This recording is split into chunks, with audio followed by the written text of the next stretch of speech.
Bienvenidos a todos al seminario Gestión Inteligente que va a dar Álvaro Herrero. Paso a presentarlo a Álvaro, que tiene un lindo CV. Álvaro Herrero es abogado de la Universidad Nacional de La Plata, máster en estudios latinoamericanos en la Georgetown University y PhD en ciencia política en Oxford. Especialista en gobierno abierto e innovación pública y consultor de organismos internacionales.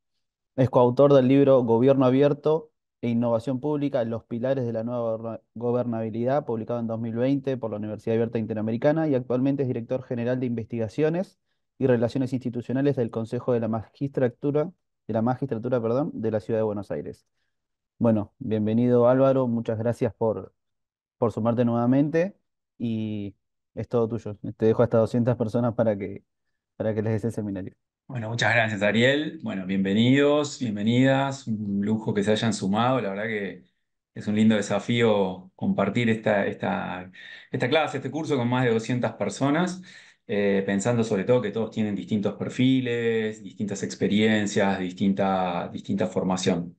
Este curso en distintas variantes lo estamos haciendo hace un par de años, desde el instituto, ahora con el liderazgo de Mercedes Falcón y con Mailén García donde, digamos, buscamos tocar temas que son centrales en los desafíos de gobernar, ¿no? ¿Qué necesidades tienen los gobiernos? ¿Qué problemas tienen? Bueno, hay muchos, por supuesto. Eh, yo lo que voy a compartir con ustedes en la clase de hoy, digamos, y la semana que viene, es una mirada del tema de los datos, ¿no? Digamos, cada vez se habla más de los datos, hace ya varios años que los datos nos abruman, nos acosan, nos rodean, ¿no? Nos extraen valor, nosotros le extraemos valor a los datos, se usan para tomar decisiones en las empresas del sector privado, ahora en el sector público. Las redes sociales, ahora vamos a ver cómo cambiaron todo el paradigma de lo que es el uso de datos en nuestra vida cotidiana. Entonces, el objetivo de estos dos encuentros va a ser pensar en los datos, en cómo se gestionan los datos desde el gobierno. Y para esto vamos a tener una mirada que no es necesariamente tecnológica, ¿no? Cuando hablamos de datos, generalmente pensamos en tecnología, nuevas tecnologías, y ciertamente esa es una mirada común y quizás hasta predominante.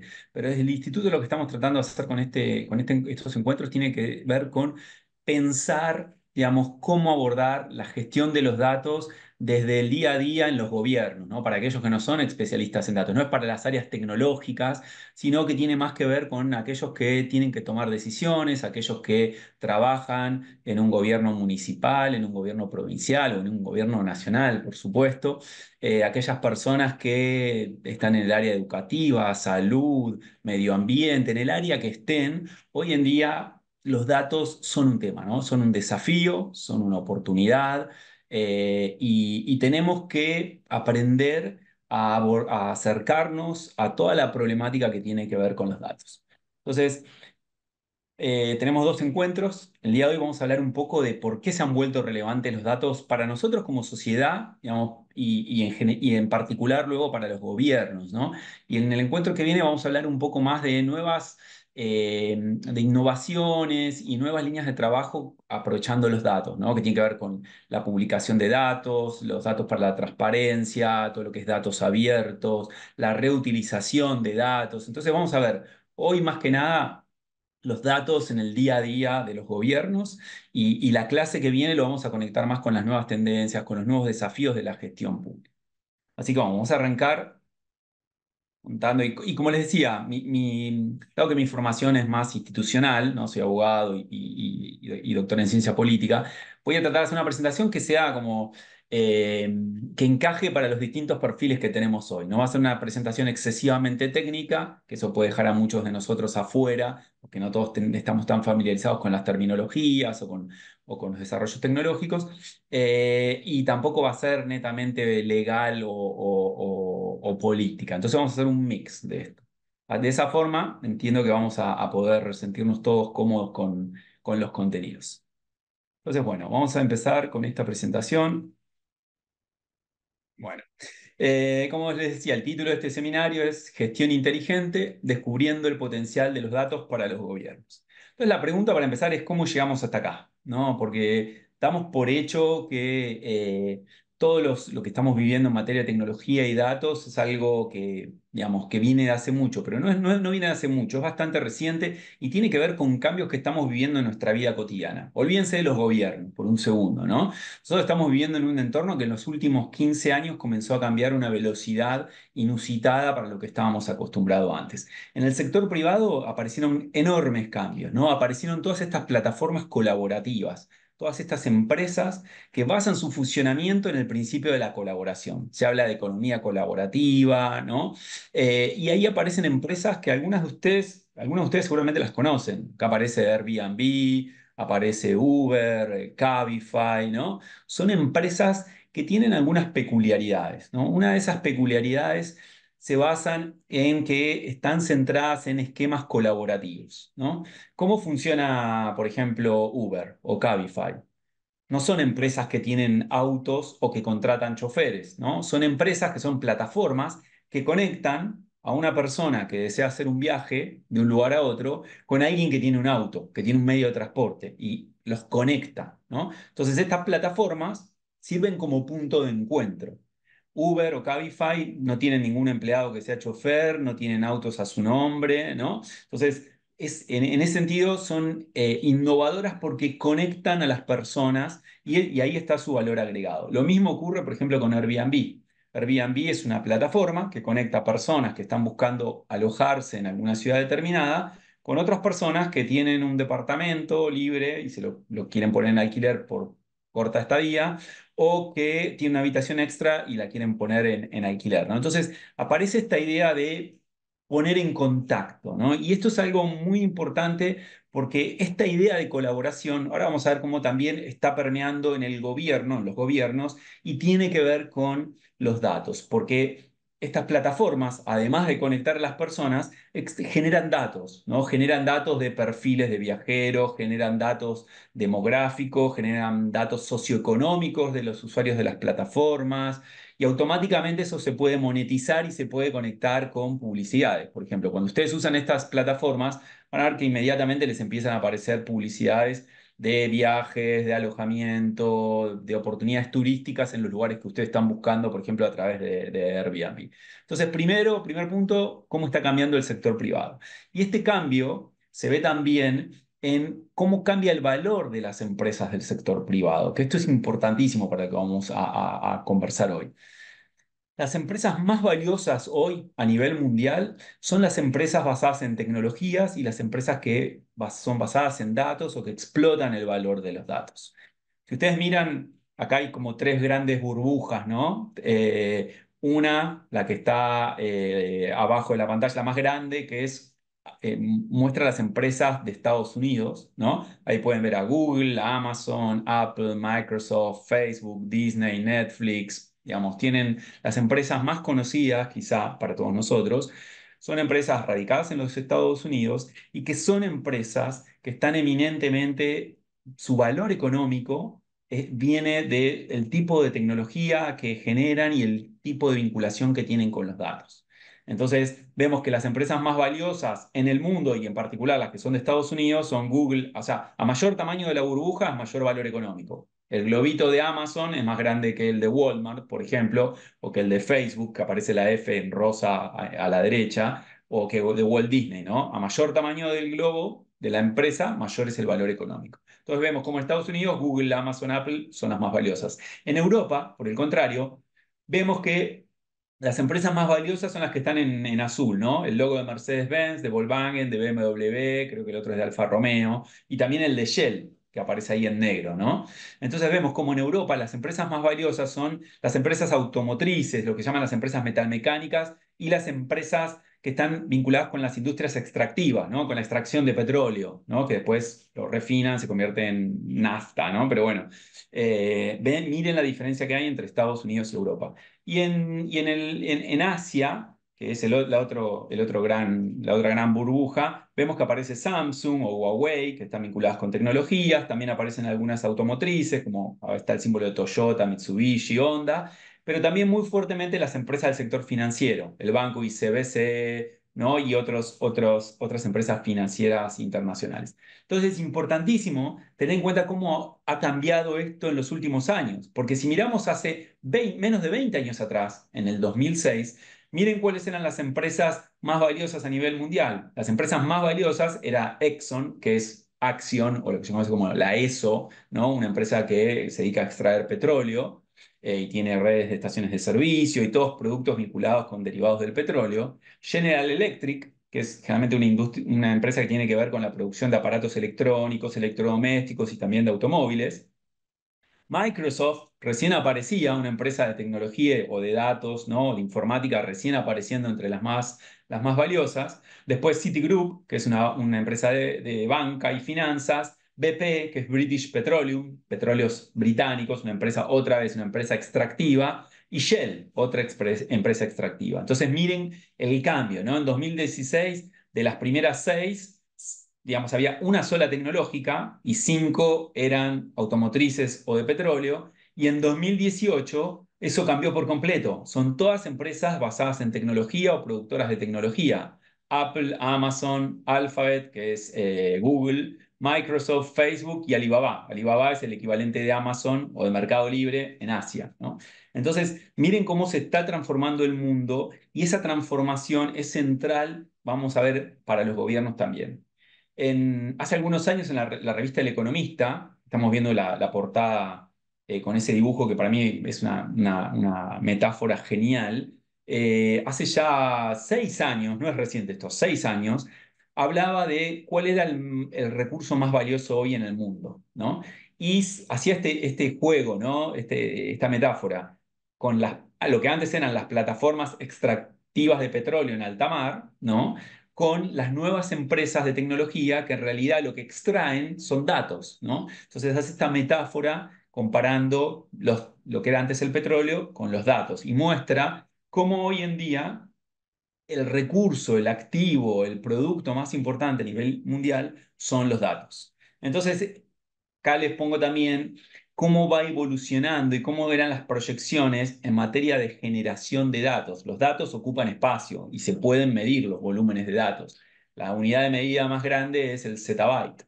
Entonces, miren cómo ha evolucionado, cuál era el volumen de datos en 2011, ¿no? Con un zettabyte, cómo en 2020 pasamos a tener 44 zettabytes. ¿Qué se espera para el año que viene? 175 zettabytes. Y miren la proyección para 2035, ¿no? Este crecimiento astronómico, sí, sí, como se dice generalmente, exponencial, en el volumen de datos que estamos generando como sociedad, como civilización, ¿no? La humanidad. Entonces, este es un tema central para la tecnología, pero también es un tema central para los gobiernos. Y en el año 2015 salió un informe súper interesante de la Unión Europea que empezaba a hablar de cuál era el valor que tenían los datos.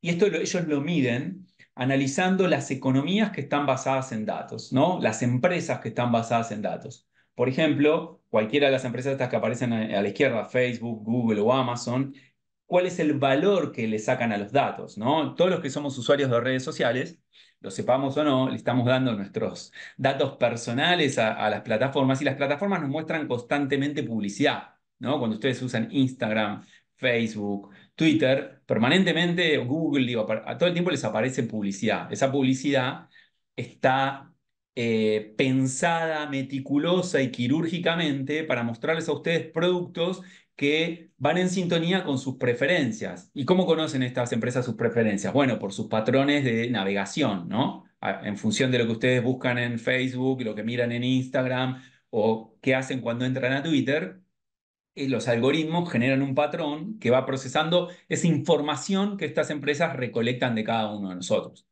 Hay algo muy famoso, un dicho muy famoso cuando hablamos de plataformas o de uso de apps, que es cuando las apps son gratis, cuando la app, digamos, es gratuita, el producto no es la app, el producto somos nosotros, ¿no? Nosotros somos el producto. Cuando nosotros usamos Instagram, lo que estamos haciendo, le estamos dando muchísima información a Instagram de nosotros, ¿no? Saben si tenemos familia o no tenemos, si nos gusta salir a comer, si nos gusta ir a ver espectáculos de música, si nos gusta ir a museos, si nos gusta viajar, qué deporte nos gusta, y nos, digamos, van construyendo una base de datos sobre cada uno de nosotros, ¿no? Entonces, ese uso gratuito de Instagram en realidad no es gratuito. En realidad le estamos cediendo gratuitamente de nuestros datos y las plataformas monetizan, le sacan valor económico a nuestros datos, ¿no? ¿Cómo lo hacen? Bueno, vendiéndole esa información a los que quieren publicitar en Instagram. Le dicen, vos tenés una agencia de turismo, querés darle información a Álvaro Herrero, que ahora está conectado a Instagram, tenés una oportunidad de brindarle información a través de una propaganda.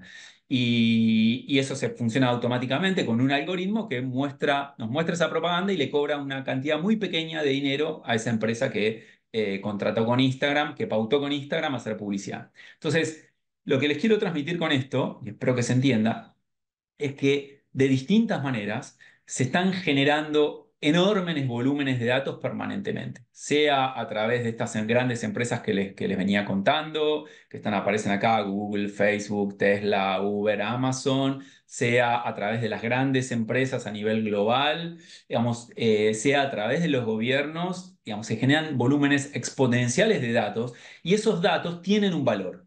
Para las empresas del sector privado, el valor es económico. Ahora lo que vamos a ver hoy es que esos datos tienen un valor para los gobiernos también. Y el valor no es económico, es político, es institucional. Es una oportunidad de conocer mejor a quienes estamos gobernando, ¿no? Siempre, por supuesto, como vamos a ver, haciendo un uso ético de los datos y respetando la privacidad de las personas y los derechos que están vinculados con toda la legislación que protege a los datos personales. Bueno, y vamos a ver ahora, para seguir poniendo de relieve la importancia de los datos y el valor y la dimensión que tienen en nuestra vida cotidiana, miren este gráfico muestra qué pasa en Internet, qué pasaba en Internet en 2019 en tan solo un minuto, ¿no? En tan solo un minuto se veían 4,5 millones de videos en YouTube, había 1 millón de personas en un minuto que se logueaban a Facebook, había casi 4 millones de búsquedas en Google, se gastaba $1 millón en plataformas de compras, no sé, 350.000 scrolls en Instagram, 1,5 millones de personas que buscan pareja en Tinder, se mandaban 200 millones de mails. Son números que realmente son escalofriantes. Esto en 2019. Si miramos más ahora, digo, en la actualidad, más cerca de esta fecha, vemos que estos patrones siguen creciendo y creciendo, ¿no? En 60 segundos hay 2,4 millones de búsquedas en Google. Se mandan 240 millones de emails. Se bajan 270.000 aplicaciones en el Apple Store, ¿no? O en el Store de aplicaciones de Android. Se mandan casi 7 millones de emojis, ¿no? A través de las distintas redes. 350.000 tweets, digamos, y por supuesto, después todo lo que consumimos en YouTube y en otras plataformas o Twitter que nos permiten informarnos, nos permiten acceder a la cultura, nos dan acceso a contenidos educativos, ¿no? Entonces, en solo 60 segundos, miren el volumen que hay de interacciones con las plataformas y esto, por supuesto, como les vengo diciendo, esto genera datos, ¿no? Y miren los datos que tenemos de penetración, ¿no? Del uso de aplicaciones en el teléfono móvil, ¿no? En promedio, datos de 2021, no tengo los datos actualizados, ya estos datos tienen casi 3 años, dedicamos 4 horas al día a utilizar aplicaciones en nuestros teléfonos móviles, ¿no? De esas 4 horas por día, el 44%, casi unas 2 horas, tienen que ver con apps que son redes sociales o que nos permiten comunicarnos, ¿no? Mensajes de texto, WhatsApp, distintos servicios de mensajería. Después el 26%, 1 hora aproximadamente, tienen que ver con, digamos, el acceso a videos o aplicaciones que tengan que ver con entretenimiento, ¿no? Y un 9% tiene que ver con juegos. Después hay un 21% que Digamos, entra de todo un poco. Pero miren, los datos son interesantísimos y ustedes en sus teléfonos móviles pueden ver, hay funciones en los teléfonos que te permiten ver cuál es tu nivel diario de uso de la tecnología, ¿no? Entonces, en promedio, las personas usamos 4 horas de redes sociales y de aplicaciones en nuestra telefonía móvil. Y si miramos cuáles son las aplicaciones de redes sociales más populares a nivel mundial, vemos también, estos son datos que todavía tienen atrás un par de años, vemos que Facebook tenía más de 2.700 millones de usuarios, YouTube 2.200, WhatsApp 2.000 millones de personas, ¿no? 2.000, miren los números, 2.000 millones, Messenger 1.300 millones. Bueno, ustedes pueden ver la cifra, ¿no? Los datos son realmente increíbles. Y el punto acá es ver cómo nosotros como ciudadanos, como personas, como sujetos sociales, cómo pasamos cada vez más tiempo en Internet, cada vez más tiempo en redes sociales y cómo utilizamos estas apps para todo lo que hacemos cotidianamente. Yo voy a dar mi ejemplo, pero me imagino que muchos de ustedes se van a ver reflejados. Yo utilizo las redes sociales para estar en contacto con mi familia. Digamos, mi madre no vive en la misma ciudad que yo, mis hermanos tampoco, entonces uso WhatsApp, uso Messenger, uso Facebook para estar conectado con mis seres queridos y con mis afectos. Uso Instagram para seguir lo que hacen mis amigos y conocidos. Uso Twitter para informarme a veces, para ver qué está discutiendo la política o que, si hay algún gran suceso social, para ver eso. Puede ser para seguir resultados de fútbol, para ver qué está pasando en Gran Hermano. Digamos, se puede usar para muchas cosas Twitter, ¿no? También para expresarnos, ¿no? Es un medio, digamos, de expresión para hacer el ejercicio de nuestra libertad de expresión, ¿no? Transmitir nuestras miradas políticas, qué pensamos de lo que está pasando en el país. Entonces, vean esto, ¿no? Cómo cada vez más usamos la tecnología y las redes sociales para todo. No sé de ustedes cuántos usan tecnología y si quieren pueden ir contando en el chat. ¿Para qué usan la tecnología? ¿Usan tecnología para hacer las compras, por ejemplo, del supermercado? ¿O usan Mercado Libre? ¿Lo usan para acceder a consumos culturales? O sea, en vez de ir al cine, usan Netflix o sea, la aplicación que sea, ¿no? Eh, Amazon Prime, Apple TV, cualquiera de las que nos ofrece series y películas y cosas para el estilo. Acá también van poniendo que usan tecnología para todo, para estudiar, para buscar trabajo, totalmente, ¿no?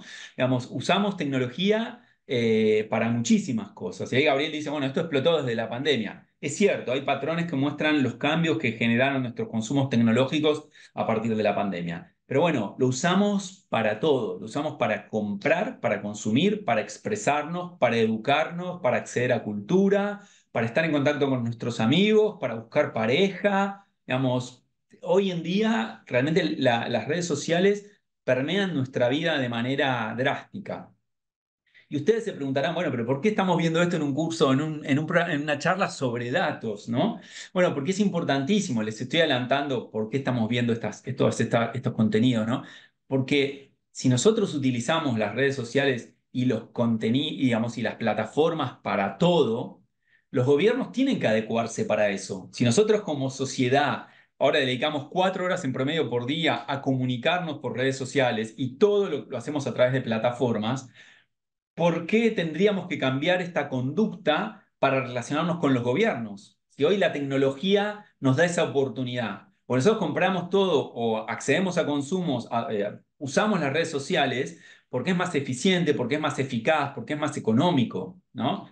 Digamos, porque nos permite comprar el supermercado sin salir de casa, o porque nos permite encontrar en Mercado Libre productos que de otra manera no conseguimos. Digamos, hay una razón, ¿no? Las redes sociales, las nuevas tecnologías nos brindan oportunidades. Entonces los gobiernos, quienes trabajamos en gobierno o estamos interesados en los gobiernos o estudiamos a los gobiernos, no podemos obviar estos grandes cambios, ¿no? Estos grandes cambios que yo les contaba de cómo está cambiando todo, cómo cambió el sector privado y cómo hay esquemas colaborativos. Bueno, los gobiernos también tenemos que aprender de esos esquemas colaborativos.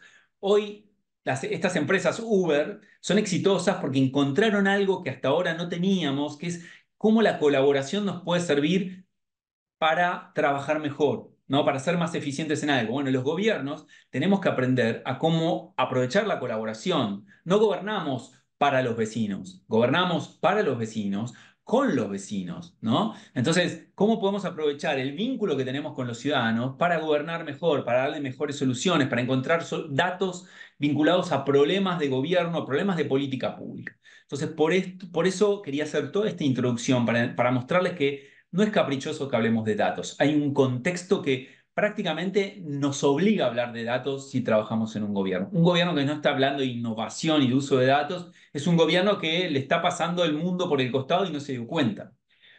Y todo esto que estamos viendo tiene una explicación de fondo que es, digamos, estamos viviendo la cuarta revolución industrial, estamos viviendo en el momento en la historia de la humanidad en que más rápidamente se están dando los cambios tecnológicos, ¿no? Esta, como bien dice su título, esta es la cuarta revolución, quiere decir que hubo otras previas.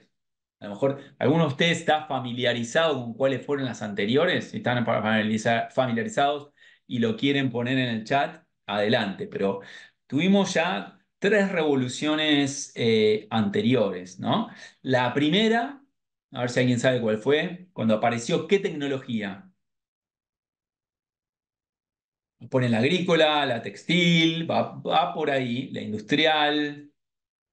Vapor, alguien dijo ahí vapor, vapor, creo que es José Alberto Acosta. Tiene que ver con el vapor. Cuando aparecen las máquinas de vapor, la forma de producción industrial, especialmente en Inglaterra, ¿no? En los países más desarrollados de Europa, cambió por completo, ¿no? Porque aparece la mecanización, ¿no? Entonces, eso generó una disrupción en la sociedad. Había gente que estaba preparada para trabajar de una manera que de repente, con el surgimiento de nuevas tecnologías que permiten la mecanización de algunas tareas, se quedaron sin trabajo, por decirlo, ¿no? Tuvieron que, no solamente, no es que se quedaron sin trabajo, tuvieron que reconvertirse. En cada revolución, la fuerza laboral tiene que reconvertirse. Alguien ahí puso, varios pusieron la imprenta, sí, la imprenta probablemente es más que la revolución tecnológica, es la primera tecnología, antes, primero la rueda seguramente y después la imprenta, que genera un cambio drástico en nuestras sociedades.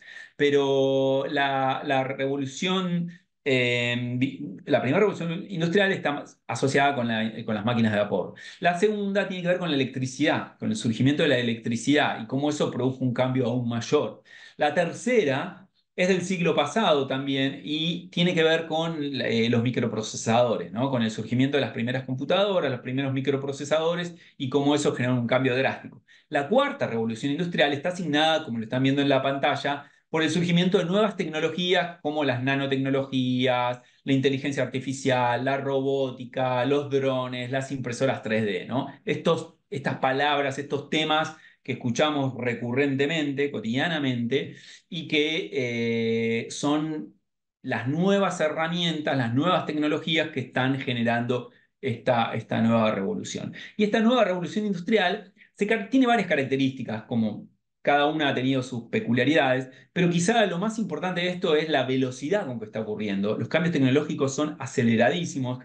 Claramente acá hago como una pausa y les muestro algunas tendencias. Hay empresas de tecnología que hacen tendencias y pronósticos de cómo las nuevas tecnologías empiezan a crecer, explotan y muchas de ellas desaparecen. Digo, el punto es, aparecen tantas nuevas tecnologías que no todas ellas llegan a ser absorbidas por el sector privado o por el sector público, entonces desaparecen, no tienen relevancia tecnológica o económica, ¿no? Y solo algunas sobreviven. Entonces, bueno, hay una cosa que se llama la curva de Gartner, se los voy a poner acá en el chat, para si alguno quiere buscar, la curva de Gartner, que es lo que es la proyección año tras año de las nuevas tecnologías que van emergiendo y cuándo van a ser su pico de productividad y cuándo van a desaparecer si no se les encuentra una utilidad.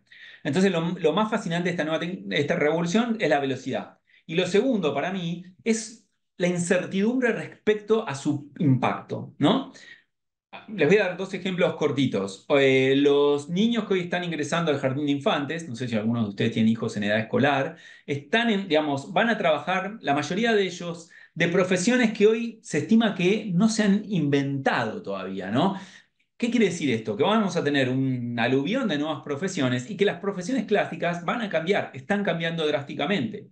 Por ejemplo, yo estudio abogacía. el 90% de mi carrera en abogacía se lo dediqué a memorizar leyes, ¿no? Bueno, hoy eso no tiene ningún sentido.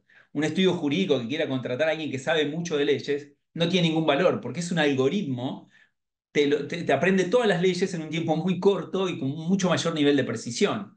Entonces, en las escuelas de derecho no se va a formar abogados abogadas que sepan las leyes. Se va a formar abogados y profesionales del derecho que tengan capacidad de diseñar estrategias creativas para el litigio, que puedan ser empáticos, ¿no? Que puedan ser innovadores, ¿no?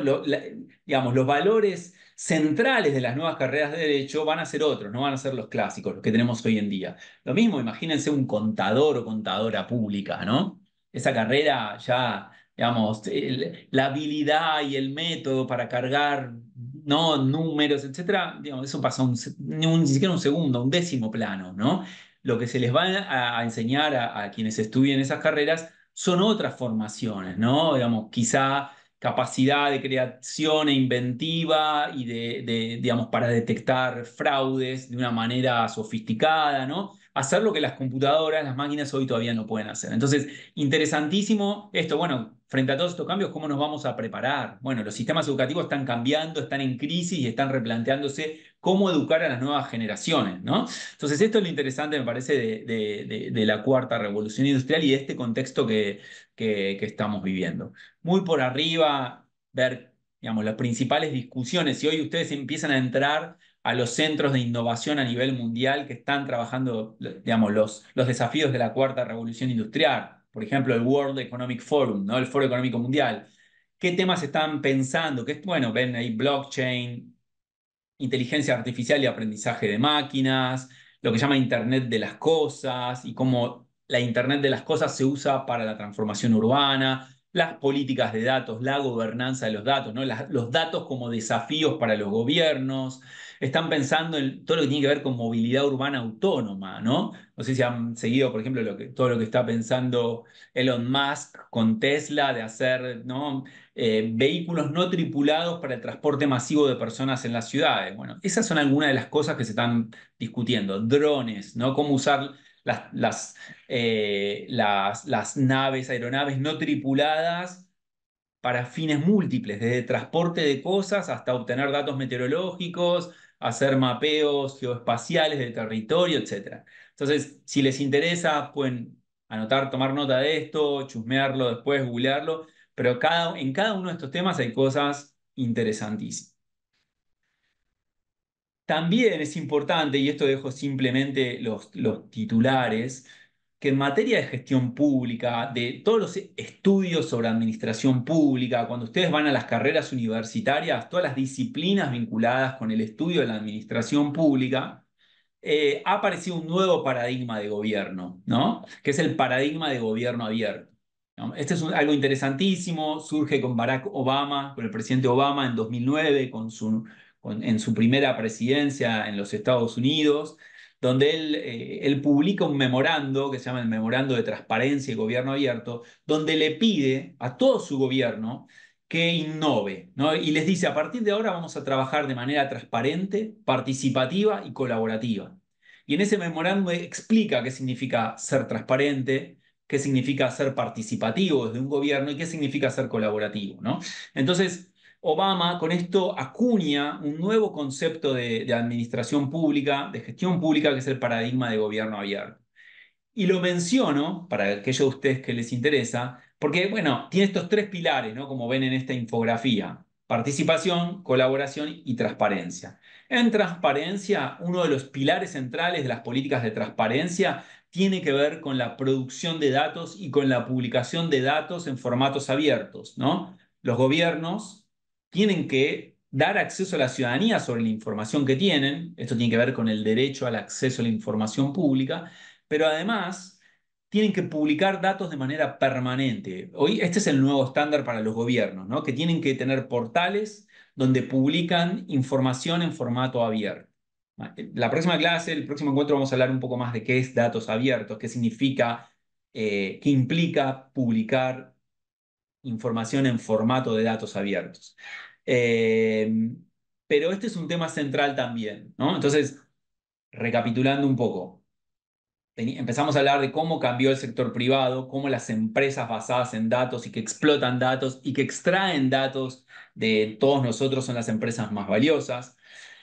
Cómo el sector privado empezó a utilizar el paradigma de colaboración para generar modelos de negocios innovadores y estos modelos, la idea es que los gobiernos también empiecen a aprovecharlos, que empiecen a aprender de estos modelos de la colaboración. Es importante también que piensen, como les decía, en el valor de los datos, ¿no? Como cada vez hay más volúmenes de datos generados a través de las plataformas de las redes sociales, de nuestra interacción con la tecnología y a través también de la interacción con los gobiernos. ¿Y qué podemos aprender de todo eso para los gobiernos, ¿no? Y esto que les contaba hace unos minutos de cómo estamos permanentemente atravesados por el uso de tecnología y redes sociales, ¿no? Entonces, si el sector privado ha mostrado, ¿no?, que la colaboración sirve para mejorar los modelos de negocios, ¿por qué desde los gobiernos no podemos aprender lo mismo, ¿no? Aplicar ese aprendizaje, ¿no?, toda esa experiencia para poder gobernar mejor.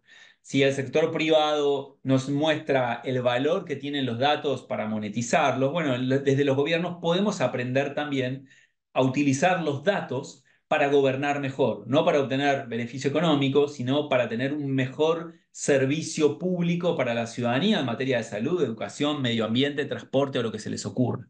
Y también ver cómo estos paradigmas nuevos de gestión pública nos dicen que ya no se gobierna con las ventanas cerradas, ya no se gobierna de espalda a los ciudadanos, ya no se gobierna desde un lugar de autoridad o de jerarquía donde el funcionario o el político es más que el ciudadano. Hoy se gobierna con este paradigma de gobierno abierto, ¿no? De ventanas abiertas, de muros transparentes, donde la ciudadanía puede ver lo que pasa dentro del Estado, donde los gobernantes están en un pie de igualdad con el gobernado, donde no hay ese vínculo ya jerárquico, ¿no? Donde derribamos los muros internos de los gobiernos y las mismas áreas de los gobiernos tienen que colaborar entre sí. Ya no son compartimentos estancos donde el Ministerio de Seguridad no colabora con el Ministerio de Justicia y el Ministerio de Justicia no colabora con el de Salud y el de Salud no colabora con el de Educación. Hoy en día estamos derribando los muros internos de los gobiernos. Entonces se habla de colaboración entre los gobiernos y la ciudadanía, pero también de colaboración hacia adentro de los gobiernos. Entonces, bueno, esta introducción súper rápida, espero no haberlos abrumado con tanta información, es para que entender por qué es importante los datos, por qué estamos hablando de datos, por qué hablamos de la gestión de los datos, porque son decisivos para gobernar mejor. Básicamente, queremos gobernar aprovechando al máximo las tecnologías que nos da esta cuarta revolución industrial. Bueno, los datos son centrales. Queremos gobernar de manera colaborativa con la ciudadanía. Bueno, los datos son centrales. Queremos mejorar la eficiencia y la calidad de las políticas públicas. Bueno, tenemos datos y explotamos los datos que tenemos como gobierno. Vamos a poder gobernar mejor, vamos a ser más efectivos. No se trata, digo, quizá si alguno de ustedes es político o política, si es concejal, si es legisladora, digamos, ustedes piensan, esto me va a permitir ganar elecciones. Si gobierno mejor, voy a ganar elecciones. Y es así, y está muy bien que lo vean así. Si ustedes son funcionarios o empleados de áreas gubernamentales, ustedes van a pensar, bueno, yo voy a poder mejorar la calidad del servicio que ofrezco a la ciudadanía. Y ese es el abordaje correcto. Digamos, cada uno de nosotros tenemos un incentivo distinto o una justificación o un ángulo de entrada distinta a este tema, ¿no? Digamos, tenemos múltiples ángulos para aproximarnos al uso de los datos, ¿no? Entonces, cada uno de nosotros le va a encontrar cuál es esa utilidad. Entonces, paso. Para ir ya adentrándonos en los datos de la perspectiva del gobierno, seguramente ustedes, de nuevo, como les dije al comienzo, sé que algunos de ustedes están familiarizados con los temas de datos, algunos no. En algunos encuentros anteriores decían, bueno, me hacían estas preguntas, ¿qué diferencia hay entre Big Data, Data Science o ciencia de datos, o estas frases que aparecen Data Governance o gobierno de los datos, ¿no? Entonces, la irrupción de los datos es tan veloz, ¿no? Y tiene tantas implicancias para los gobiernos que aparecen múltiples frases, etiquetas que tenemos que aprender a diferenciar, ¿no? Cuando yo les contaba el volumen de datos que se están generando, bueno, esto tiene que ver con esta idea del Big Data, ¿no? Que es que los gobiernos, el sector privado, la sociedad, digamos, enfrenta volúmenes de datos extremadamente grandes, ¿no? Y estos conjuntos de datos pueden ser analizados, ¿no? Con las nuevas herramientas. Por ejemplo, vi que en el chat alguien decía que trabajaba en la Secretaría de Transporte. Bueno, la Secretaría de Transporte de la mayoría de los gobiernos tiene grandísimos volúmenes de datos que ¿de dónde vienen? Bueno, vienen de la sensorización que hay en la vía pública, en el espacio público, información que generan, ¿no? los sensores que controlan el tránsito, información que generan las apps como Waze o Google Maps, que son consumidoras de datos, pero también son generadoras de datos. Entonces hay volúmenes increíblemente grandes de datos. Entonces, el Big Data tiene que ver con qué herramientas podemos usar y qué valor podemos sacarle al análisis y la explotación de grandes volúmenes de datos. Después está lo que es la ciencia de datos. Digamos, esto también es muy común. Ahora tenemos carreras de ciencia de datos, maestrías, diplomaturas. Bueno, la ciencia de datos es el campo de estudio, ¿no? Que utiliza los datos con fines de investigación y para poder tener herramientas que nos permitan extraer valor y significado a los datos. Y después, por último, en lo que es gobierno de datos, tiene que ver con, digamos, tanto en el sector privado como en un gobierno, tenemos que poder gobernar los datos que tenemos. Los volúmenes de datos, imagínense, todos los ministerios tienen grandes volúmenes de datos, todas las áreas autónomas descentralizadas manejan grandes volúmenes de datos. Tenemos un activo de datos gigantesco. Yo siempre digo que me hace acordar, digamos, una vez vi una serie hace muchos años que ocurría en Inglaterra, ¿no? Inglaterra, como sociedad, tiene miles de años, muchos más siglos que nosotros, y había una serie que era muy interesante, que era, la gente quería reformar su jardín, ¿no? Y cuando empezaba a escarbar, de repente encontraba una ruina romana en su jardín. Entonces, un programa que se dedicaba a documentar, una especie de documental que se llamaba Hay un tesoro en mi jardín, y el tesoro era una ruina romana, podía ser no sé, los restos de una edificación, podía ser, muchas veces había unos mosaicos preciosos que encontraban y restauraban. Yo siempre digo que, bueno, con los datos nos pasa eso. Nosotros como gobiernos estamos parados sobre un tesoro. Tenemos un tesoro en nuestro jardín, ¿no? En nuestro patio trasero, que son los datos. Y como gobiernos, todavía la mayoría de los gobiernos no han aprendido a extraer valor, no han descubierto eso. Siguiendo con la analogía del comienzo, ¿no? Esa metáfora de la revista El Economista que hablaba de las plataformas petroleras, bueno, estamos parados sobre un yacimiento de petróleo. Tenemos que sacarle valor, tenemos que diseñar las herramientas y los procesos para poder extraerle valor.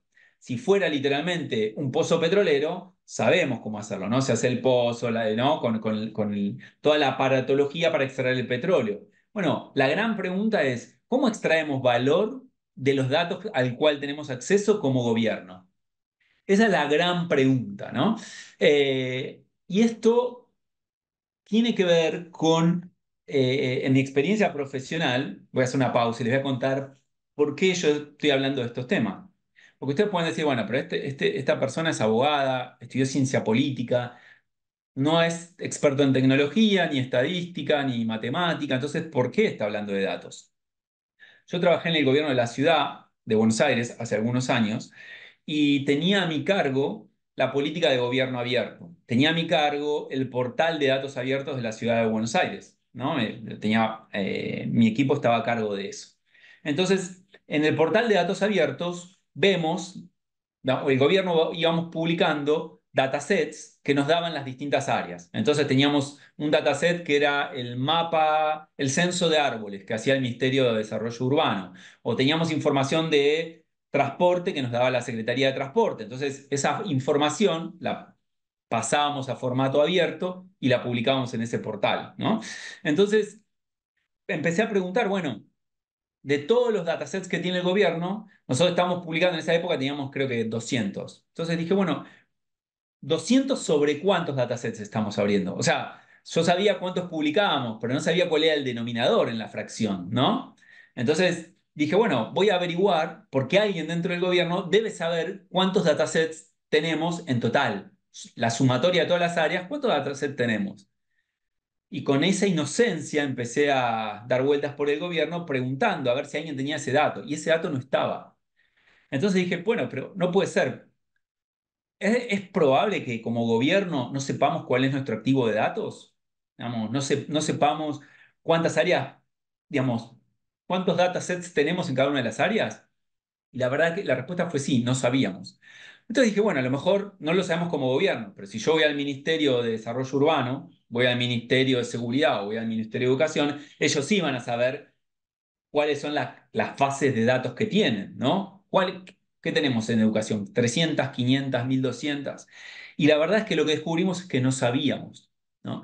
Entonces, ahí me generó una pregunta como especialista en políticas públicas. Dije, no puede ser, ¿no deberíamos saber esta información? Si yo hago la misma pregunta en una empresa del sector privado, estoy seguro que sí van a saber. De hecho, empezamos a indagar y las empresas tienen lo que se llama un Chief Data Officer, ¿no? Como, vamos, tienen el jefe, el responsable en jefe de los datos de la empresa, pero como gobierno no.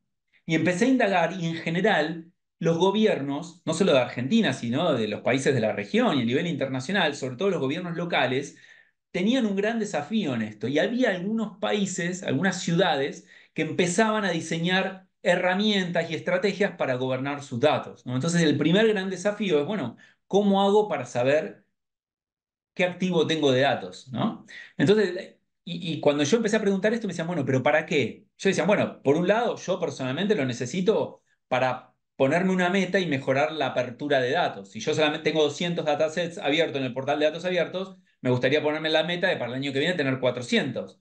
Pero para eso tengo que saber cuál es el total, ¿no? Para saber si es una meta muy ambiciosa o poco ambiciosa. Pero después empezamos a indagar y vimos que los datos nos sirven para muchas otras cosas, ¿no?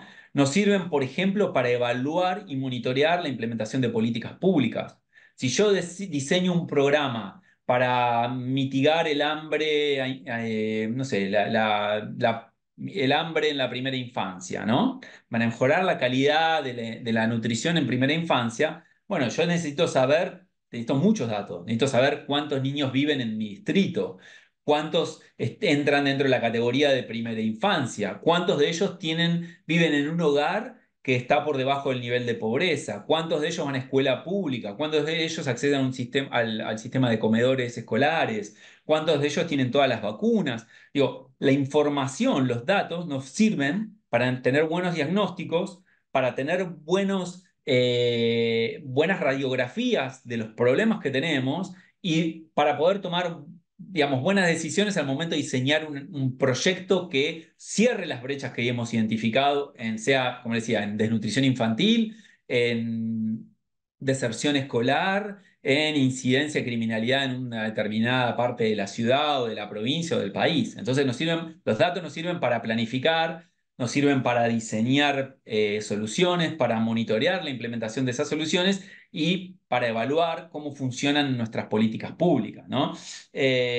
Nos sirve también, bueno, todo esto que les digo de toma de decisiones. Hoy los gobiernos más avanzados tienen programas para la toma de decisiones basadas en evidencia.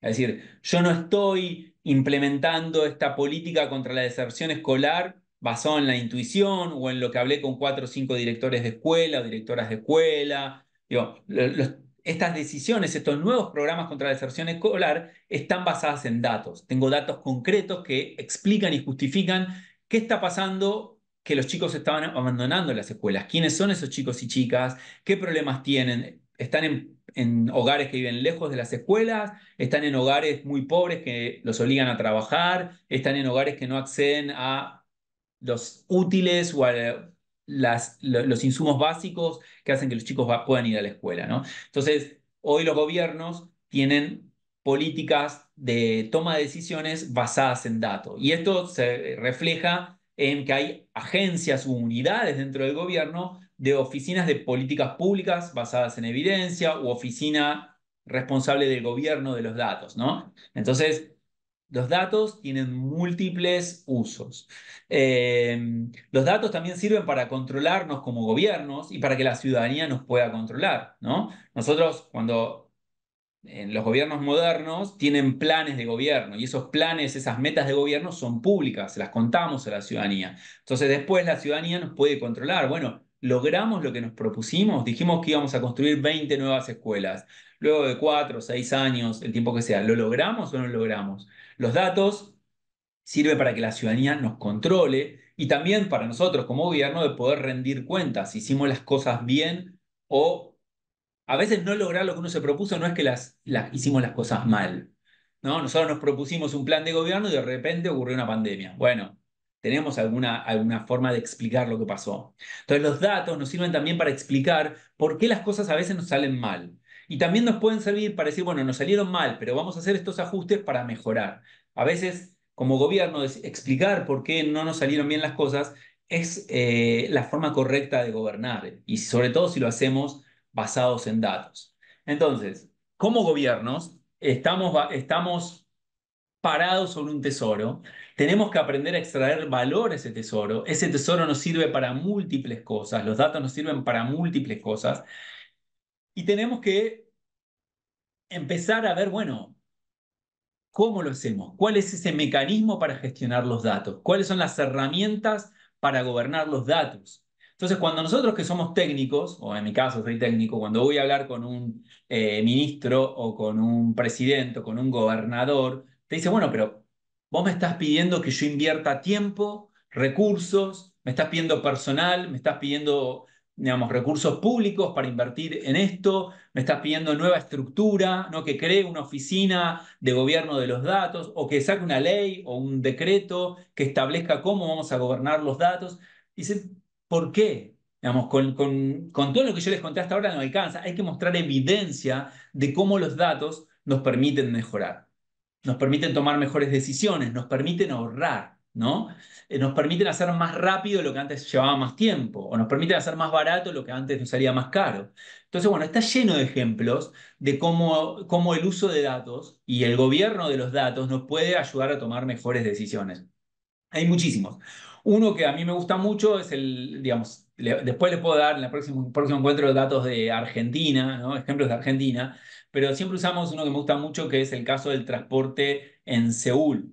Eh, en Seúl había un tema, tiene una red de transporte público fantástica que combina subterráneo con colectivos, con autobuses, pero había un tema con el transporte nocturno, ¿no? Querían rediseñar los mapas, las rutas de los colectivos durante la noche y ver qué líneas de subterráneos mantenían activas de noche, si servía, si valía la pena. Pero el gobierno, la autoridad de transporte de Seúl, no tenía información sobre cómo eran los desplazamientos durante la noche.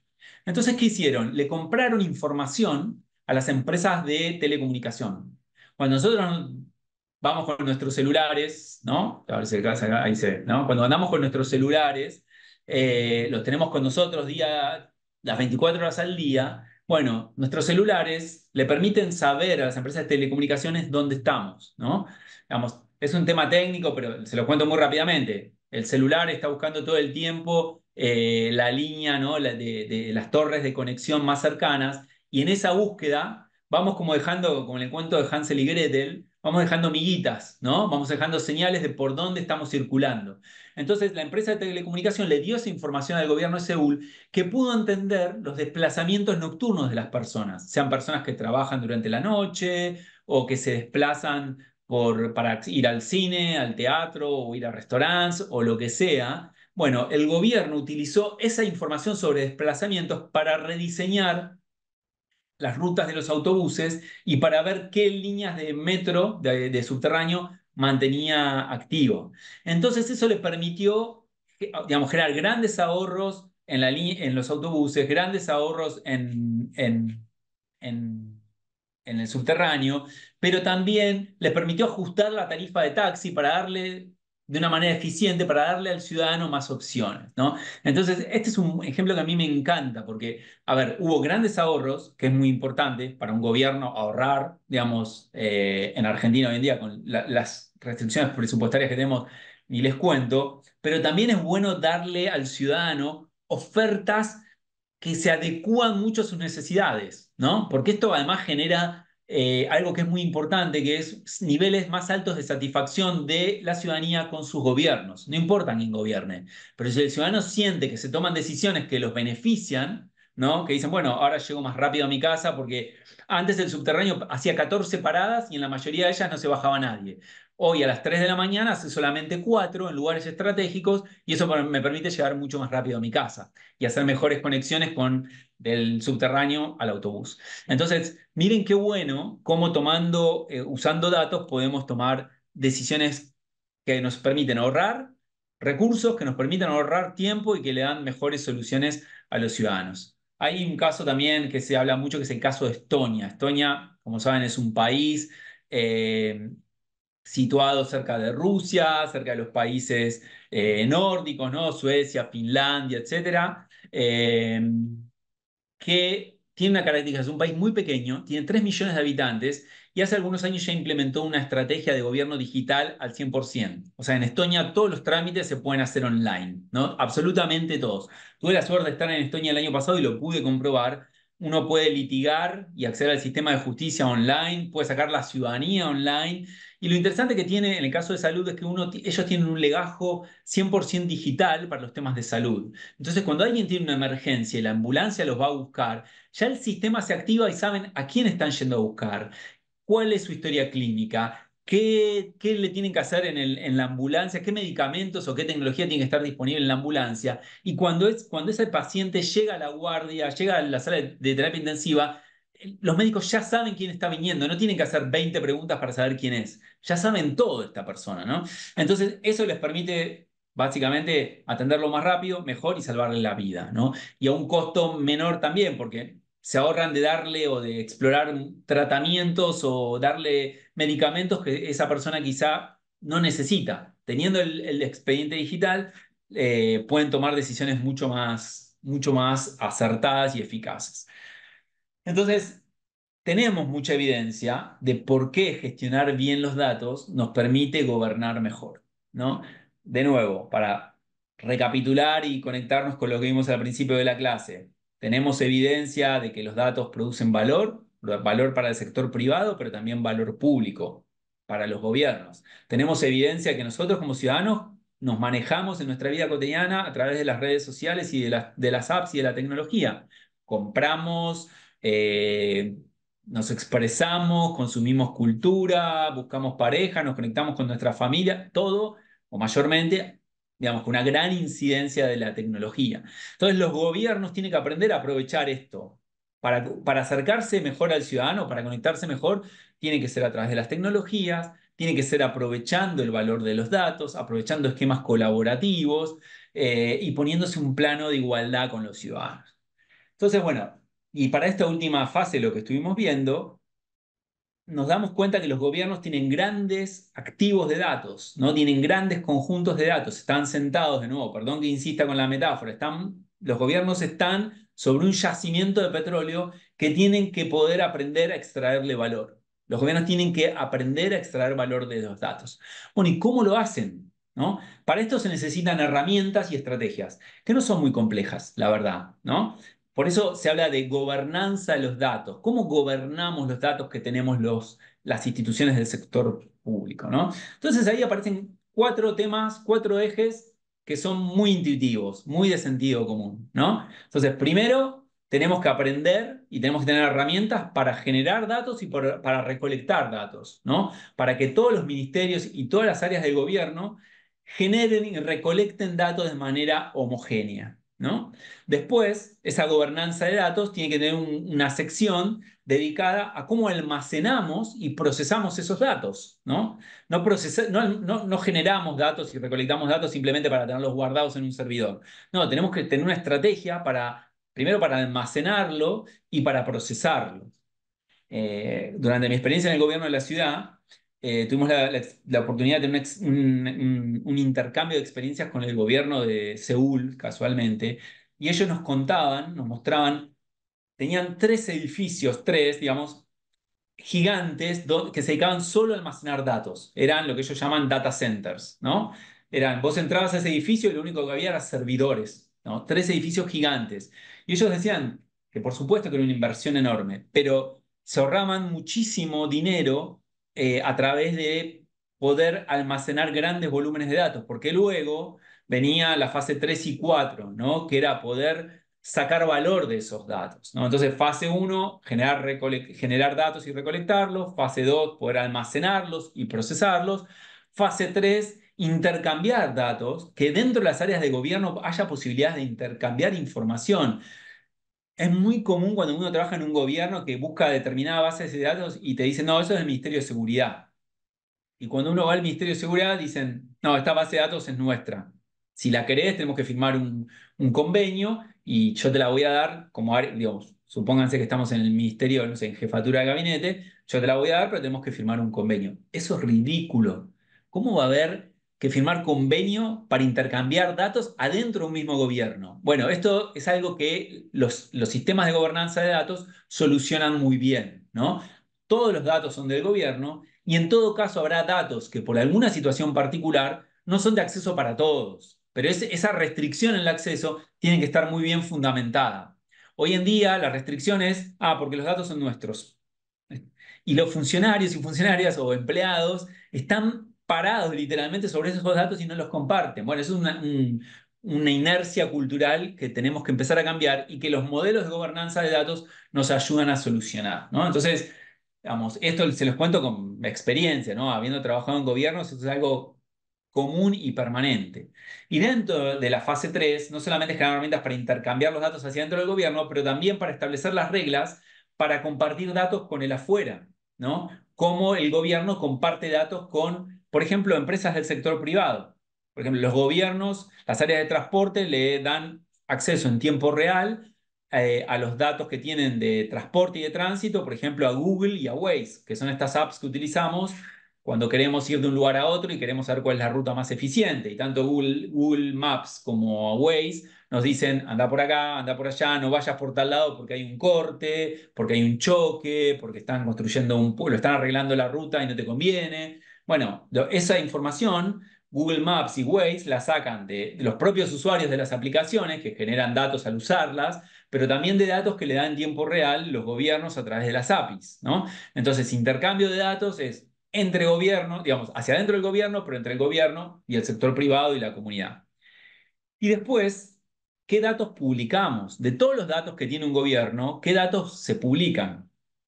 Esto les adelanto, este es un tema enorme en sí mismo, pero de acuerdo a la legislación en materia de acceso a información pública, en transparencia, la mayoría de los datos que tienen los gobiernos son públicos, con lo cual son susceptibles de ser publicados, ¿no? ¿Qué datos no hay que publicar? Aquellos datos que violen la privacidad de las personas, que estigmaticen, ¿no? Datos muy puntuales, pero en general el principio, ¿no? Es de máxima publicidad y de máxima divulgación. Las ciudades, las provincias, los países que tienen leyes de acceso a información pública, esas leyes establecen que la información que está en manos de los gobiernos es por defecto pública, salvo que haya alguna causal muy específica que obligue a que esa información sea de uso privado, confidencial o restringido. Y la cuarta pata de las políticas de gobierno de los datos, del ciclo de los datos, es cómo nosotros como gobierno usamos esos datos, le sacamos el valor, esto que le digo de extraer el valor del petróleo que tenemos, ¿no? Debajo de los gobiernos, ¿no? Este tesoro que no estamos descubriendo y no estamos aprovechando. Bueno, ¿con qué herramientas como gobierno podemos aprovechar ese valor? Podemos saber mejor, por ejemplo, cómo se desplazan las personas por la ciudad. Entonces, rediseñar las paradas de colectivos, rediseñar las rutas de los colectivos, ¿no? Cómo entender mejor por qué los niños de determinada edad no se vacunan. Entonces, tomar decisiones y diseñar proyectos que nos permitan mejorar la tasa de vacunación o reducir la tasa de deserción escolar, ¿no? Eso lo podemos hacer, digamos, analizando los datos que tenemos. el gobierno de la ciudad de Buenos Aires hace algunos años se propuso reducir la mortalidad materna infantil. Entonces, para eso, junto a todas las áreas de gobierno y a todos los datos que tienen las áreas de gobierno, y los puso a trabajar juntos para que intercambien datos y para que exploten, para que le saquen valor a esos datos, para entender dónde estaban las causales que hacían que la mortalidad infantil, pese a que era la más baja del país, no siguiera bajando. Y logró eventualmente que siga bajando, ¿no? Que cada vez haya menos muerte materno-infantil en la ciudad de Buenos Aires. Les doy el ejemplo de la ciudad de Buenos Aires porque mi experiencia es allí, porque he trabajado y porque el instituto está de formación política y gestión pública está en el gobierno de la ciudad de Buenos Aires, pero esto lo pueden encontrar en muchas ciudades del país. Córdoba, Mendoza, hay muchas ciudades en nuestro país que están avanzando en estas líneas de trabajo, ¿no? Y a nivel regional e internacional también son muchas. Bueno, para ir terminando, darle ejemplos, por ejemplo, la OCDE. Para ustedes que no conocen la OCDE es la Organización para la Cooperación y el Desarrollo Económico de Europa. Es una organización que está integrada por los países más desarrollados de Europa y que ha invitado en los últimos años a que adhieran otros países del mundo, Chile, por ejemplo, Costa Rica, Colombia. La Argentina ha solicitado ser admitida, pero aún no empezó el camino para poder ser miembro de la OCDE. La OCDE, para decirlo muy rápidamente y quizá grotescamente, resumo su objetivo, pero es como el club de los países que mejor gobiernan, ¿no? Que tienen mejores prácticas de gobierno, mejores uso de datos, mejores políticas fiscales, mejores políticas educativas. Son los países que mejoran la calidad de sus gobiernos y eso se ve reflejado en los resultados de las políticas públicas. No tienen los mejores niveles de educación de casualidad, no, porque han implementado las políticas y los estándares y las recomendaciones más modernas en materia de política educativa. Entonces, y han formado a sus recursos humanos, han capacitado a quienes trabajan en sus gobiernos y eso le permite tener buenos resultados. Entonces, quienes integran la OCDE comparten experiencias, ¿no? Y se dedican a investigar también cómo seguir mejorando. Entonces, la OCDE es un poco como el faro, cuando ustedes hablan de buenas prácticas de gobierno, de calidad institucional, vayan a la OCDE, que ahí está lo más moderno, lo más reciente. Entonces, la OCDE dice que hay tres grandes temas: gobernar los datos, darles valor público a los datos y generar confianza acerca de los datos. Y a mí me parece súper interesante esta idea, porque no es una definición muy tecnológica, es una definición más institucional que le da a la ciudadanía, a las personas un lugar muy importante. Dice, bueno, ¿qué es esto de la confianza que aparece ahí en verde que dice trust, ¿no? ¿Qué es la confianza? Bueno, nosotros tenemos que lograr, cuando manejamos datos en el sector público, que la gente piense que estamos haciendo un uso ético de esos datos. Porque nosotros tenemos, como gobierno, tenemos mucha información confidencial de las personas. Por ejemplo, si, digamos, tenemos el expediente clínico de una persona, todos sus problemas de salud. Entonces nosotros tenemos que hacer un uso, digamos, adecuado con los estándares de protección de datos y de derechos humanos, ¿no? No podemos aprovechar la información que tenemos de una persona que tiene determinada enfermedad para mandarle una publicidad de un medicamento, ¿no? No, eso sería un uso no ético de la información que tenemos. Entonces, la OCDE dice, bueno, los gobiernos tienen que generar confianza en cómo usan los datos, tienen que hacer un uso ético, tienen que respetar la privacidad de las personas, tienen que pedirle consentimiento al ciudadano antes de recopilar ciertos datos, ¿no?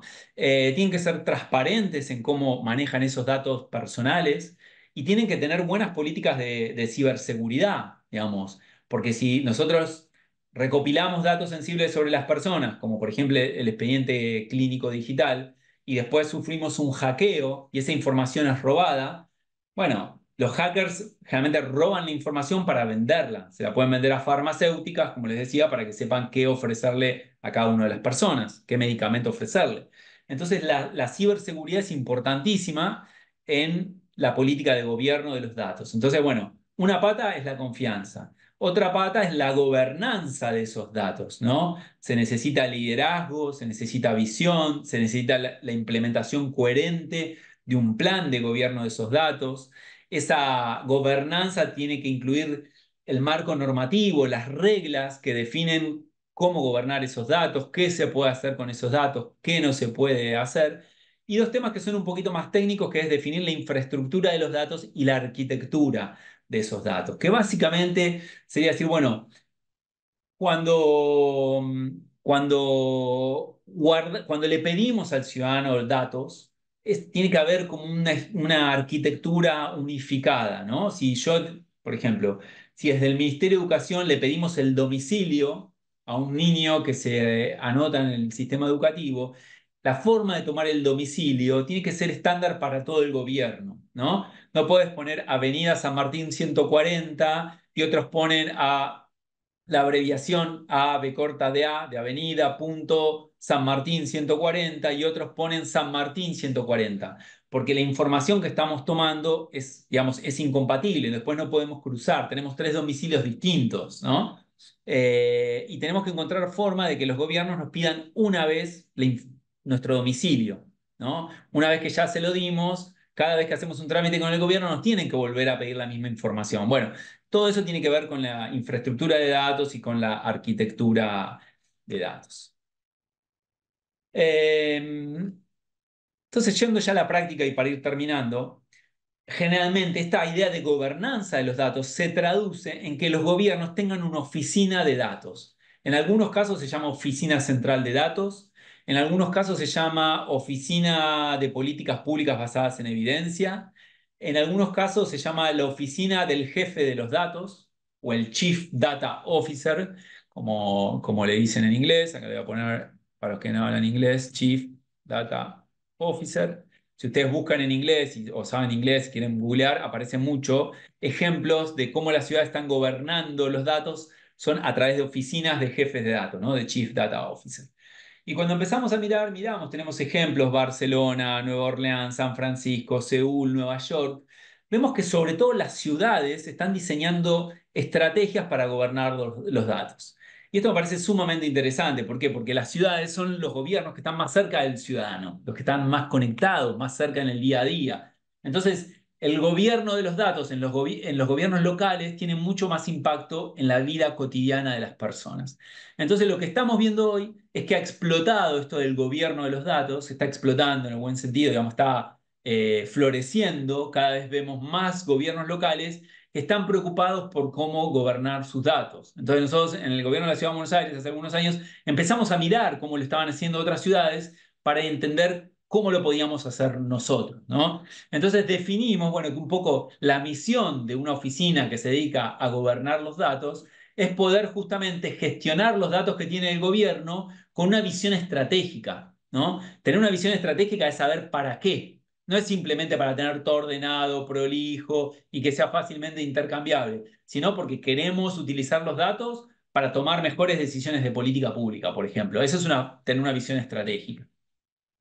En el caso de la Ciudad de Buenos Aires, pensamos que digamos, una de estas miradas estratégicas era poder desarrollar políticas públicas que sean más eficientes, más eficaces y que estén basadas en datos. Y también pensamos que era importante construir una cultura de datos hacia dentro del gobierno, porque muchas veces lo que vemos es que a lo mejor en un ministerio hay alguien que sabe de datos, que está familiarizado con esta temática, pero esa persona trabaja solo. Es conocido como, entre comillas, el de sistemas o el de datos o el de tecnología, pero no es una persona y no es un área y no es un equipo que corte de manera transversal todo lo que hace un ministerio. Y eso es lo que tenemos que lograr y eso es lo que queremos lograr cuando hablamos de generar una cultura de datos hacia dentro de un gobierno, ¿no? Y todo esto nos permite a largo plazo mejorar la transparencia, porque publicamos más datos, le rendimos cuentas a la ciudadanía y generamos oportunidades para la innovación en el sector público. En, en su momento, hace algunos años, cuando pensamos en una oficina de datos públicos, pensamos que tenía que tener estos tres pilares, ¿no? Que tenía que poder gobernar los datos. Entonces, para ello necesitaba primero hacer un inventario de datos, hacer un censo, ministerio por ministerio, secretaría por secretaría, subsecretaría por subsecretaría, identificar cuáles eran las bases de datos que tenían cada uno de las áreas, ¿no? Entonces, en su momento hicimos una prueba piloto con dos subsecretarías y hicimos este inventario de datos, este censo de datos que nos permitió saber cuántos datasets tenían, cómo estaban guardada la información, quién la tenía, si había reglas para acceder a esa información o no, si la compartían. Entonces, esto te permite hacer un inventario de datos. El segundo tema en materia de gobernanzas es desarrollar capacidades. O sea, como les decía, a veces hay una persona con un equipo muy pequeño que no tiene su propio servidor o no tiene un data center. Entonces, el desarrollo de capacidades nos permite generar herramientas para la gestión de los datos hacia dentro del gobierno. Y nosotros diseñamos algo que era muy interesante, que era una mesa interministerial de datos. Esta mesa invitábamos cada X cantidad de tiempo a todos los expertos de datos de los distintos ministerios para que se conocieran y para que intercambiaran experiencias, para que hablaran de problemas comunes, pero también para que hablaran de logros y de cómo habían resuelto también esos problemas. O sea, era para hablar de problemas y de soluciones. Eso nos permitió generar una cultura de datos, nos permitió generar capacidades en materia de datos y nos permitió generar cierta transversalidad para cuando necesitáramos hablar de cómo implementar una política de datos. Entonces, eso en materia de gobernanza. En materia de marco regulatorio, dijimos, bueno, necesitamos tener normas, a veces son leyes, a veces son decretos, a veces son resoluciones ministeriales, que establezcan cómo generar el intercambio de datos, en qué condiciones se puede generar intercambio de datos entre ministerios o entre gobierno y ciudadanía, que establezca las reglas o los estándares de ética, de privacidad y de ciberseguridad que como gobierno queremos respetar y que también establezca las reglas para que podamos abrir con facilidad los datos y ponerlos a disposición de la ciudadanía.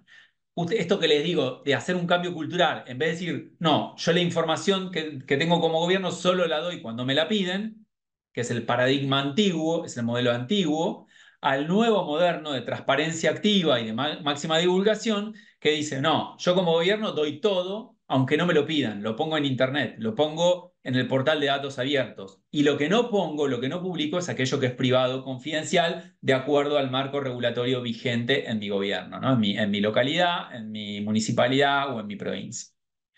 Y por último, la pata más importante asociado con lo que hablamos dos diapositivas atrás, que era el tema de sacar valor de los datos, es la ciencia de datos, ¿no? Cómo voy a utilizar las nuevas herramientas, inteligencia artificial, los algoritmos, para explotar los datos, para hacer analítica de datos, para sacarle valor que me permitan hacer que las áreas del gobierno implementen mejor sus políticas públicas. ¿Y cómo puedo usar esas herramientas para hacer tableros, mapas y visualizaciones que con esas herramientas visuales me permitan rendir cuentas a la ciudadanía de cómo están funcionando, qué impacto están teniendo las políticas públicas o hacia adentro del gobierno saber dónde estamos parados? Por ejemplo, los datos, digamos, sacándole valor a los datos del Ministerio de Salud, hoy podríamos hacer un mapa de calor de dengue y saber cuáles son las áreas, digamos, en un mapa de calor, las áreas rojas son las que muestran mayor concentración de lo que sea que estemos midiendo. Entonces, en un mapa de calor de la ciudad de Buenos Aires, en rojo tendríamos las áreas con más incidencia de dengue. Entonces, eso nos permite muchísimas cosas, nos permite hacernos un montón de preguntas. ¿Por qué hay más dengue en determinada zona? ¿Es porque hay más zonas con humedales, porque hay más agua, porque hay menos cloacas, porque hay gente que... por lo que sea. Entonces, los tableros, los mapas y las visualizaciones basadas en datos nos sirven para gestionar mejor. Y después hay muchas cosas que tienen que ver con ciencia de datos, que es como blockchain y otras tecnologías que nos permiten gestionar mejor, gestionar con mayor seguridad la información que tenemos. Bueno, y esta va a ser la última diapositiva, y vamos cerrando con esto, estos son, al momento de crear una oficina central de datos, una oficina de Chief Data Officer o una oficina de gobernanza de datos, estos son los tres modelos que vimos a nivel internacional. Un modelo es el modelo centralizado, perdón, donde hay una oficina central de datos que es la persona que tiene toda la autoridad en materia de datos. Es como, digamos, la oficina que es amo y señor o ama y señora de los datos de un gobierno. Entonces hay alguien que es el jefe de los datos de un gobierno, que es el que tiene acceso a todos los datos, al data center, es la persona que define desde su área las políticas de capacitación, las que define la arquitectura y la infraestructura de datos, es la que define cómo van a operar todas las áreas de gobierno y es la que un poco tiene la capacidad de regular, normativamente qué se hace, qué no se hace, qué se puede hacer, qué no se puede hacer en materia de datos. Ese modelo no es tan común. El modelo más común es un modelo híbrido, ¿no? A ver, voy al último, al descentralizado. El descentralizado es un modelo donde cada área, cada ministerio tiene su propia autoridad, con su propia oficina de capacitación, su propia área de analítica y explotación, ¿no? Su propia área para definir arquitectura e infraestructura.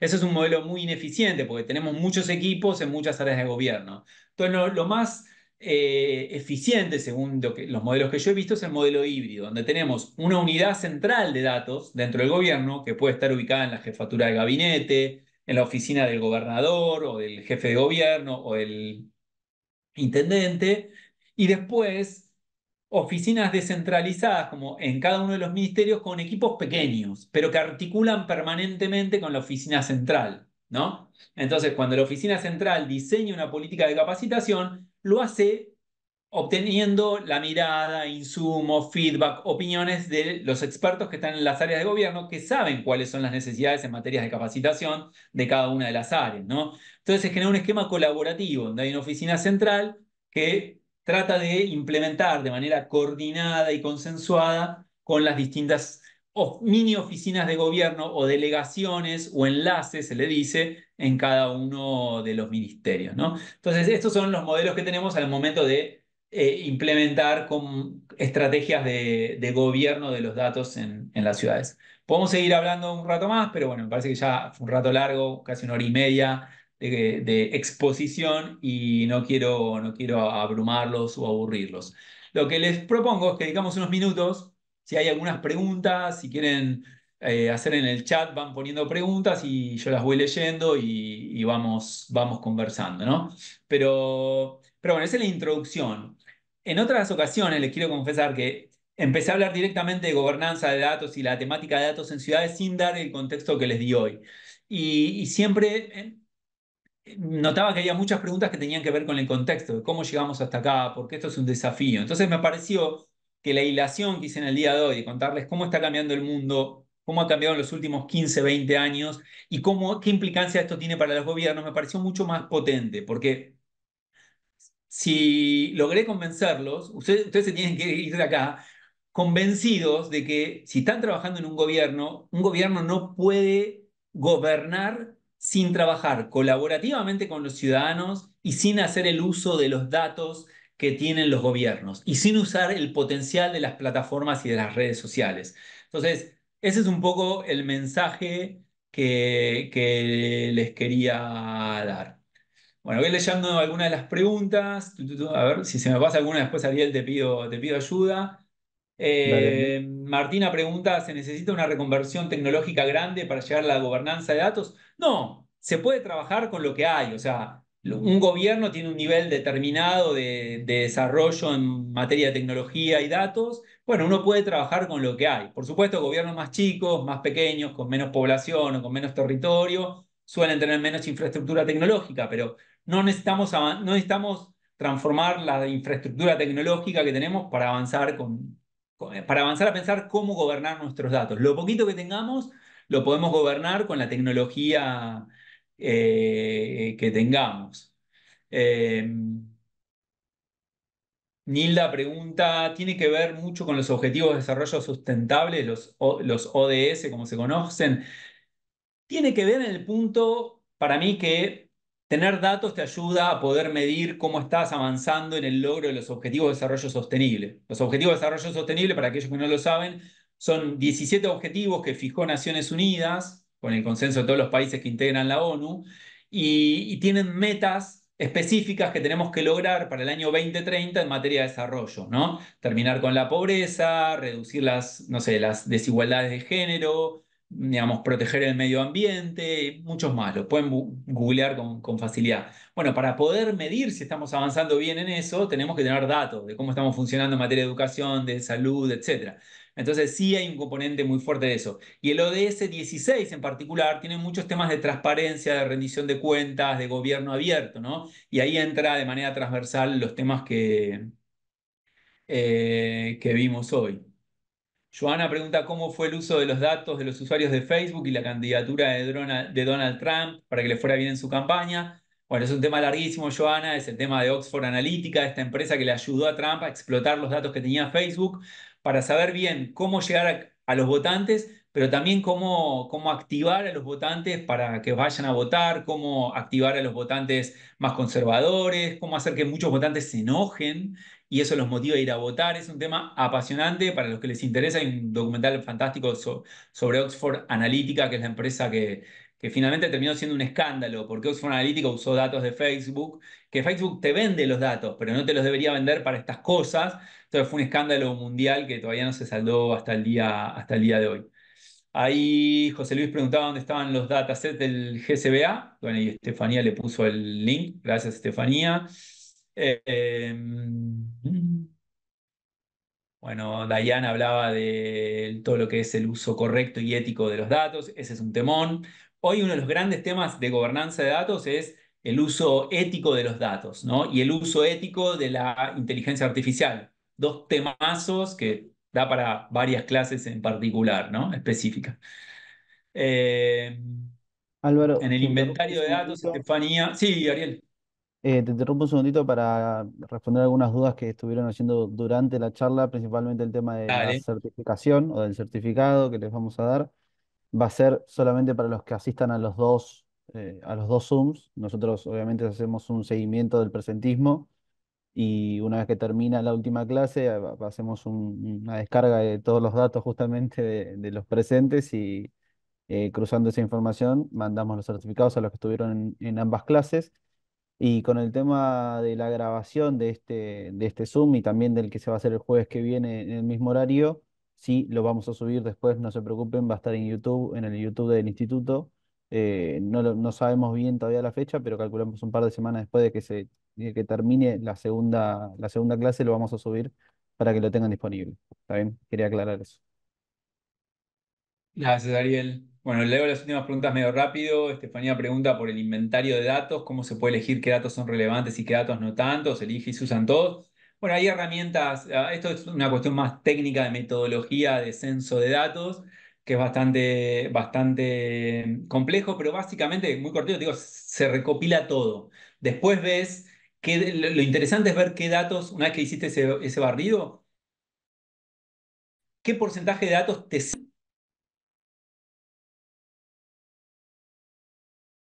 ser analizados. Lo que encontramos muchas veces cuando hacemos estos inventarios es que la mayoría de los datos no son analizables o tienen algún defecto en su arquitectura o en su infraestructura que no te permite procesarlos, ¿no? Entonces, ese es un gran tema, cómo mejorar la calidad de los datos que tenemos.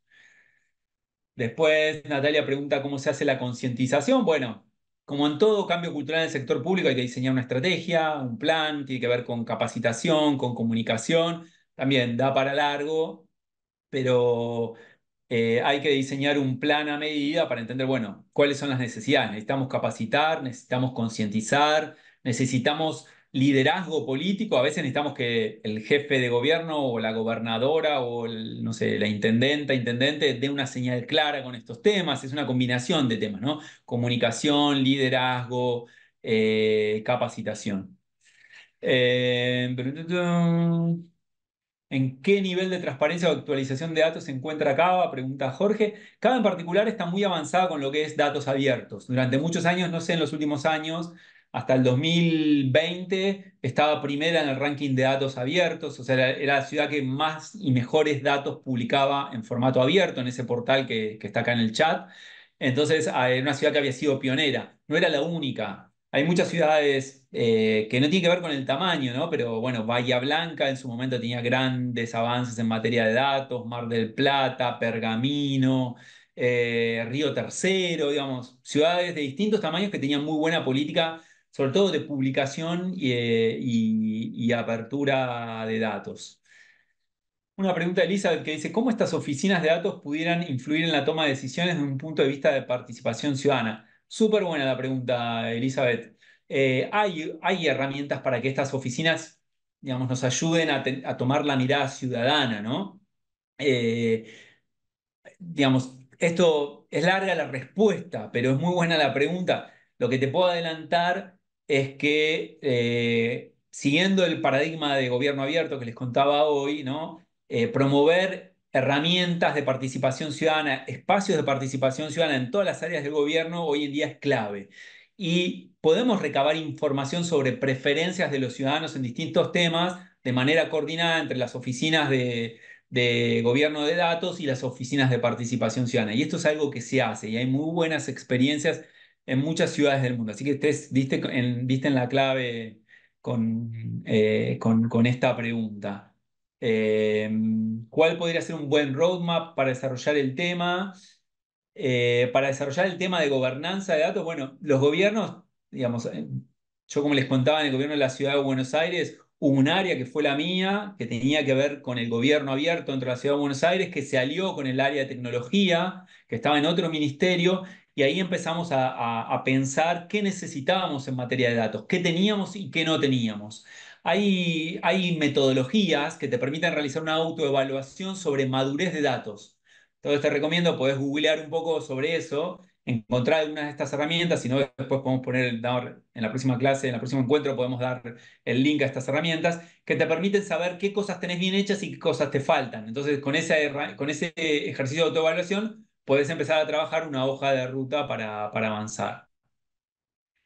Eh, Marina me pregunta algo de Estonia, pero no estoy seguro si el sector privado y el sector público integran información de salud. Muy buena pregunta. Honestamente, no lo sé. Te diría que sí, pero habría que chequearlo. Bueno, y para ir cerrando, ¿cómo manejás más de una base de datos donde los datos son de cosas diferentes? Por ejemplo, datos de salud con transporte. Bueno, ahí no hace falta mezclarlo, lo que hace falta es tener lineamientos claros. Cuando uno empieza a trabajar con las áreas, inmediatamente aparecen los puntos en común, que eso es lo que uno tiene que tener en cuenta, y siempre aparecen rápidamente también las heterogeneidades o las especificidades de cada área. No es o sea, no hace falta que mezclemos y que hagamos un uso común de las áreas de salud y de transporte. Lo que sí tenemos que tener en una oficina de datos o en una política de gobierno de datos es podemos tener acceso automático a las bases de datos de las áreas, entender que hay lineamientos que todas las áreas tienen que cumplir, ¿no? Como les decía, en cómo toman registro, ¿no? de la información de los domicilios o de información personal de las personas, ¿no? Entonces, no hay que mezclarlas, sino que hay que entender cuáles son los patrones comunes entre salud y transporte, y ahí sí manejarlas de manera común, pero después cada una puede estar en su data center, con sus propias peculiaridades y especificidades. Y la última que responda, si los dejo ir y no los aburro tanto, ciberseguridad, pregunta Fabián Sayas.